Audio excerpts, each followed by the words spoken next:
A property we hunt in South Texas has had axis showing up for a week. Axis deer, in my opinion, are one of the best tasting deer, if not the best tasting deer on the planet.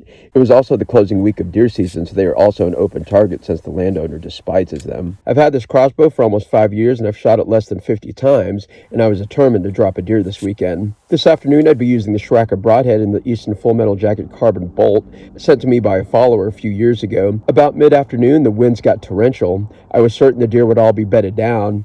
Right at dusk, the winds completely shut off. This doe worked her way 30 minutes before sundown. Note my reticle 0 has my top line set at 20 yards, the distance of this deer. I'll put in the corner the 0 set for this broadhead and bolt combination. The record time of this video is 5 minutes. I was waiting for her to give me more of a quartering shot. With the sun setting, I wanted to locate this deer before dark. I took an ill-advised quartering shot, but with the massive 2 3/4 inch broadhead, I figured it would definitely take care of business.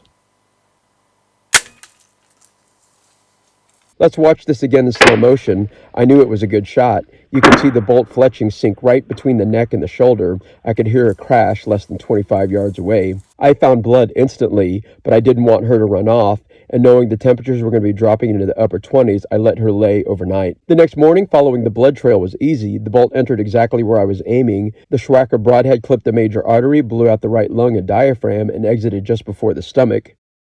Unfortunately, due to the extreme change of weather, the axis moved on, but we fully predict they will be back in the area. Axis are a non-native species of deer and can be hunted year-round in Texas. Sean and I have really committed to working this property to get some axis on the ground. That being said, I am upgrading from my old ATNX sight to a much smaller and lighter Sightmark Wraith night vision scope. I will be also investing in some bolts with lighted nocks. I will probably stick this Schwacker Broadhead since it did such a stellar job on this horrible angled shot. But if you have any broadhead suggestions, comment below. Until then, stay tuned for my next adventure.